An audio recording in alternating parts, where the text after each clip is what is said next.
It's like in the beginning of the movie, boom, you got these aliens, a big ship is coming. The thing is just mowing down skyscrapers, just mowing them down. Superman saving stuff, Bruce Wayne is all of that. And then when it goes on, whoever them people were don't even show up no more. It's not even a part of the movie. Wow. And all of a sudden they got a feud. And so it's like, you know what I mean? Like, who was some people mowing down the city and they're not even a part of the story? Yeah. There's right there you can tell it's like the story is already unraveling and they don't have a center. There's a scene on YouTube, and they were speaking of Ben Affleck when he first realized the movie was a flop. And they got the guy, I forgot his name, who played Superman, who played good in Superman, the original You Superman. can't find a better one than him. Yeah, The dude looked like he looked better than comic books. For real. Yeah. I mean, I love the Superman. He played as Superman, him by himself. He did magnificent. Yeah. And Ben Affleck, there's a scene where Superman, the guy's playing Superman, they ask him a question, how do you feel about the movie? And so he goes on to start speaking, but then they malt his voice so you can't hear what he's saying. And so and all of a sudden they take the camera in real slowly and zoom in on Ben Affleck's expressions. And I tell you something, I can't tell no lie. He didn't need to say nothing. They knew they needed to zoom in because he had a different expression before they asked the question. And then Ben Affleck went like this. He went like this. Just like he was saying, I shouldn't have did this movie. It was that. I mean, I can't say that's how he, but the highlights that they put over, the caption over it. If he wasn't thinking it, he sure looked like that's what he was thinking. You know, so I can see why they said that. And and he it's just all storytelling, right. man. They're not adherent to like there's things in storytelling. And all the animation pictures, no, you gotta have a story before you start drawing something. You gotta have a story. But sometimes when you shoot these films, they're shooting these films, and they don't have the story. And even like Star Wars, I like Star Wars, but Star Wars the new people don't understand the hero's journey. And one of the things in the hero's journey is you have to establish the relationship with the father. The relationship between the father and the son is going to be key. And if you're going to try to top Lucas or even redo George Lucas like they did in the new Star Wars, when they're going to remake the first two movies, well, the center of that movie was the reveal, man. They never told you what happened to your father. They told me you killed him. No, I am your father, right? Whoa, there's a relationship with the father that's like, boom. You see The Revenant? Yep. The Revenant was all about the relationship with the father, right? Yeah. They said you killed a white soldier. I killed whoever tried to kill my son. Yeah. That's the relationship with the father. Okay, so Star Wars, here you have the next Darth Vader dude. The dude is off the chain upset, but we don't know why. See? They're leaving us out. They're leaving us in the dark. So he's so upset that he kills his father. And we still don't know why. Now that's wrong. See what I'm saying? They're just stepping over storytelling. All you got to do is show that he wants to be a Jedi. The father, you know, Han Solo don't want him in his business. He said, my business is dangerous, man. I deal with gangsters. You need to go to school, become a lawyer or something. This dude wants to use the Force, but he keeps setting them down. They got to show that. The kid keeps getting rejected. Then they got it twice. It's the relationship with the father and the uncle. See what I'm saying? Luke Skywalker, he wants to be a Jedi, and Luke says, you're not ready. Right? So he's getting rejected. His father won't show him. Luke won't show him. What else can he do but go to the dark side? They got to show us that. See what I'm saying? They left all of that on the table. And I'm like, dude, I just got to write a letter because it's not too late. All you got to do is a couple flashbacks in the second movie and you can bring it up to speed. But right now, you cannot have him kill his father without establishing the relationship with the father. See what I'm saying? Once you know what it is, it's easy. There's 1,000 ways to do it. You know what I mean? The father says, man, you can't handle this business, man. No, the Force is not for you. You know, Luke Skywalker rejects it. The Force is not for you. You're like, okay. And then the Emperor's cats show up. We'll show you the Force. We'll show you how to become a Sith. You know what I'm saying? You guys reject me, I'll show you. That's what happens when you reject someone who's got talent too. They come and they're going to show you. But they didn't show us that. See what I'm saying? He kills his father, man. You see what I'm saying? But do we know why? Mm-mm. We don't. They left it out. See what I'm saying? So these are just little fundamentals of storytelling. You know, the girl all of a sudden is going to beat this dude at the sword. and she ain't done no training, she's gonna be as good as Luke was on the third movie. It's like, dude, man, you can't disrespect the whole force. You can't jump to the absolute, man. You gotta tell a story.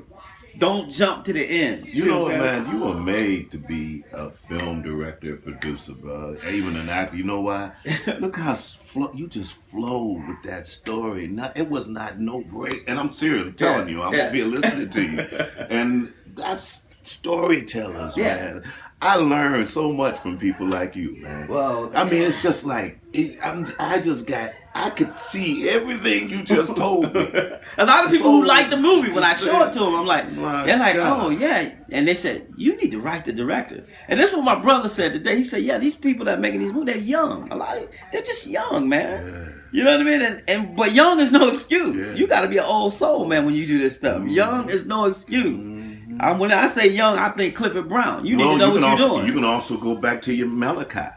Yeah. I mean, he's an old soul. Right. That's why he's playing the jazz. So my thing, man, is like what I would say to Star Wars people, the first thing I'm going to say is, look, this is not just a good movie, man. This is a movement, man. When he finished with this movie, he invented all of this stuff we using now. Digital editing. People were cutting film with tape and stuff, with razor blades and stuff. He invented digital editing. So when he finished, the whole game was changed. So we're trying to elevate the whole game, man. You know what I mean? THX. He didn't just make a good movie. So it's not fair for us to come after him, kick him out, which is okay, kick him out. But you need to be copying everything he's thinking, right? You kick him out, but you need to be taking notes on. When he sneezes, you need to be taking notes. You know what I mean? If George Lucas, you ask him how he liked the movie, and if he goes, you need to find out what's wrong with it to him, even though you can beat it. So Star Wars is a layup.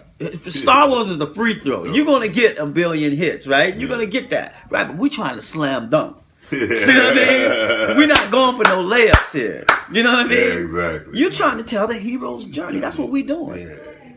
See what I'm saying? So you got to honor this visionary, even though he might have lost some steam. You know what I mean?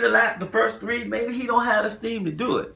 But man, you're supposed to take that baton and you need to be sprinting, burning some trail. And it's not enough to try to remake his movies and don't understand his movies. It's like trying to play Miles. You don't understand them. Yeah. You don't understand the theory. See, you got to know the theory, man. You can't skip over Joseph Campbell and make these movies. You can't do it. You know what I mean? You just can't do it. If they make the next movie and they don't have what I'm talking about, you're going to see a big flop. I promise you that. See what I'm saying? First of all, they made you wait too long to see Luke Skywalker. He didn't show up to the end. He barely showed up. Dude, if y'all don't have a story, you better not be guessing the second one. See what I'm saying? Exactly. But everything that I'm saying is easy fixes, though. Exactly. You just got to show him. He just keeps getting rejected. Han Solo just keeps rejecting him. Kid, you don't have what it takes to be a Jedi. Okay, I'll send you to Luke to see what he says. And Luke rejects him. See what I'm saying?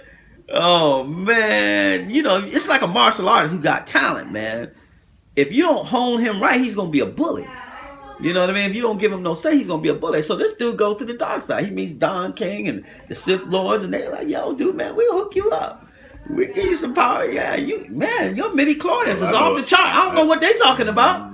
You could be the top dude, Well, it's also like having a martial arts flick. You're going to see a martial arts movie, but there's no martial arts. Now this is what Hollywood always does in music movies. Why I want to do my own movie. I don't care how I do it. Because Hollywood always does music movies and they try to cast someone Hollywood before they cast a musician. Dig that. And it doesn't work, man. Yeah. James Brown was good, but I would have started with Chris Brown, who I seen do James Brown. I seen him do James Brown step for step. Yeah. Or I would start with Chris Brown or Bruno Mars. I'm going to start there. Yeah. And probably Chris Brown's going to be James Brown. Bruno Mars is going to be Little Richard. Yeah. See what I'm saying? Wow. So that you can feel these people. Yeah. You know what I mean? Like when they get on stage, you're feeling something. Yeah. It's almost like a martial arts movie and you don't start in the dojo. You can't start with Hollywood. You got to start in martial arts places where people understand how to do that stuff. And music is like that, but Hollywood's never quite respected music like that all the way. So Star Wars is just so important, man. I just love to I'm gonna write a letter. I promise I'm gonna write a letter to the director because Joe reminded me. He said, man, these guys making these movies are young, man. Even these superhero movies like Batman and them. These guys are young. They weren't back there reading comic books when it was happening. Right. You know what I mean? These stories, man. These. Well, I met the man that actually wrote Batman, the original guy. I forgot. Yeah, I hung out with him. I forgot his name, but I'm gonna tell you, we were there at Sonia Dada in Australia, and we were going to play, and Kenny G was opening up for us. Oh, Kenny, yeah. And we had to do the Norman Gunston show, and we had to do a show called Hey Hey It's Saturday, and there was another one, and we went to go into Kenny's dressing room to hang out with him for a minute, and we talked in a whole bit, and the man that wrote Batman was sitting right there, and he was a huge Sonya Dada fan of our music, and I got pictures of me with this man. So we're sitting there and we're talking in a whole bit, and he was telling me, how he was always a fan of comics, and when he created Batman, and I'm just sitting up there looking at him, and there were some things. I'm not a starstruck type of person, but I thirst for knowledge. But I was so in all of this, man. There were some things he was saying to me that I wasn't getting because I was just sitting there just like, this is the man that wrote Batman. And he was deep. The old original Batman was deep. Even the thing that came on television, that was really amazing the way that, he had Sid Caesar. As the Joker. Cesar Romero. Yeah, Cesar Romero. Yeah. He Caesar was killing Joker. I'm talking about, and the real cat that played Riddler. Riddler was Frank Gorshin. Ooh, see, that laugh. He was incredible. That laugh was just out of hand. And even then, when they got Catwoman, but to me, I thought it was absolutely brilliant when they brought Eartha Kitt. In to come in to be Catwoman. And during that era, they crossed some lines. Ooh, thank God for people like these pioneers. These are the true pioneers. And again, the power of the arts and the power of thought. But I like that, that the spirit that they come up. And so that's what I like during these times when I see people nail it. Because it's like the last Captain America, the Winter Soldier, they nailed it. Right? And that's the first movie that's really got the sidekick right. Captain America and Bucky is not an easy one to get either. They actually got the right guy to play Captain America too. Yes. He's perfect. The guy who plays Thor is perfect. But the writing is horrible. It's like you're wasting all it's just horrible. Right? And see, Thor actually was one of my favorite comic characters. I mean, I really love the cartoon. Again, if I'm sitting at the table of Thor, I'm going like this. First of all, we need to understand the Lion King. You can't let a cartoon outdo you. Right. And the Lion King is outdoing you because they're doing Shakespeare. Thor is Greek mythology, man. So you got to be on a Shakespearean level, man. You got to be. You see what I'm saying? And these cartoons are giving it to you. The Lion King is giving you more Shakespeare in a cartoon. I said, you can't let a cartoon outdo this, man. You got the perfect dude. You just wasting this dude, man. You can't get a more perfect Thor. And so what happens when you nail it? Like Iron Man. The dude playing Iron Man's killing it. See what I'm saying? And he's killing it. And thank God they got Robert Downey Jr. to play him because he is brilliant. Right, and Iron Man was never that hot in the comic books. No, and he is hot in it. That's it right there. And you're talking about a man that naturally struggled in life. Period. Yes. I mean, he went through a lot to get where he had to do, and I'm not going to really get too deep on his thing because a lot of people already know. But for him to go through all the stages he had to go through and then end up being Iron Man. Iron Man and his other one, Sherlock. He played Sherlock. He was also great as the great silent. Silent dude, Buster Keaton, Charlie Chaplin. He was the man. In that. I heard. You dig what I'm saying? And so that just shows you how there was a guy though. There's a guy that had been trying to put him down, saying he's not as edgy. Since he got off the drugs. I don't know this guy's name. Man, this dude is killing, man. Can't nobody say nothing. Yeah, well, this guy said that he's Hollywood now, and there's some old films when he was struggling, he was on the drugs and constantly going back to court, back and forth. And there was some, I saw some of the footage of the films, and this guy directed some of this film. I saw the footage, and you could see the natural pain in his face that he was going through. but he brought it to the screen. And sure, those films are edgy. They're very edgy. Yeah. But to sit up and say he needs to like basically go back and shoot drugs and all of that so he can make great films. So what's your point? The man is killing their roles, man. And he's healthy. And he's healthy, right? You know what I'm saying? But I just love it, like, because there's another guy that's killing it, Wolverine. Oh He's man, you killing talking about his Hackman? he's killing that, bro. What's his first name? Eugene. It's Hackman. Is his last name. Hugh, something. But I know who you're talking about. Hugh Hackman. Yeah, he's killing that, bro. Oh man, he was killing it from day one. I mean, they're just like they're taking these characters. You know, you can't think of these guys as comic books, man. These are. You know, it's like mythology. They all represent something. And I tell you, somebody else that I really appreciate, man, as an actor that blows me away is Leonardo DiCaprio. I mean, man. I mean, did you see Wolf? The Wolf of Wall Street? No, I didn't see that one. No, I just saw he's got it on his computer. No, and then, man. He plays all the rough guys, man. I'm gonna tell you something, man. After I saw the Wolf, though, dude. I mean, and then this new one, the one he just won this award for. Yeah, that's man, you saw that? Look here, man. You got to get that brother. I mean, you know, he's a white brother, but he's a brother. You know what I mean? I want to say, because I don't, just in case anybody that don't know who Leonardo DiCaprio is, I'll be like, what planet you came from? Yeah. You know, he's... I really like him because if they ever remade Citizen Kane, he actually could do Orson Welles. Yeah. He has that. Yeah. You know what I'm saying? Yeah. He has that thing where he could tackle Citizen Kane or Orson Welles again. You know. Well, I'm going to tell you. I know I'm an American. Yeah. Orson Welles has always been in my spirit. Yeah. So when you say Orson Welles, not trying to throw myself, but I would love to be someone that could do that story. Yeah. On Orson Welles, because you know, I'm gonna tell you, that whole thing. It's like the way he would tell a story. Yeah, and the thing with Orson Welles is he never knew he was blackballed.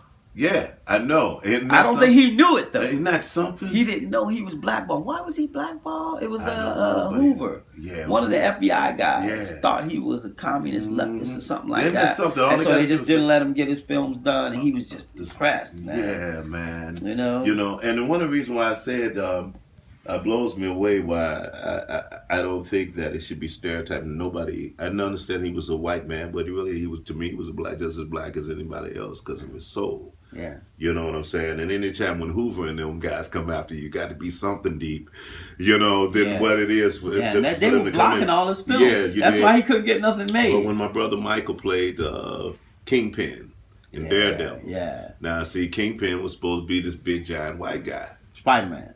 No, this was Daredevil. And Kingpin was the guy. You sure Spider-Man? My brother was in it. He played. But Kingpin was Spider-Man. No. Kingpin was Daredevil. And it was in the theaters. Yeah, it was in the theaters. Because Daredevil was Ben Affleck. Yeah, and he had to go against my brother, which was Kingpin. We gotta check that because I think it was Spider-Man. I'll check it for you right now. All right, I think it was Spider-Man. I remember him playing Kingpin, but I think it was Spider-Man. No. See my brother right there, Ben Affleck. Yeah. That's my brother. He played Kingpin. That's Jennifer Gardner. Right there. Yeah. This was a great movie. And he played Daredevil, man. Wow, so Kingpin was in Daredevil. Yeah. It was always Daredevil, even in the comic strips. And so what they did was, because there's a big story about the man who when he wanted to redo it, and they was arguments. They were saying, no, Kingpin needs to be white. And he said, why? Who said that? There was other people, and it needs to be white, and Kingpin is not a black guy, and blah blah blah blah blah. Yeah. And he said, "Look, Michael Clark Duncan is the guy. Nobody's gonna be able to play this role better than him." Right. And they just said, "Forget that, Michael. You got the part." And Michael went in and he killed it.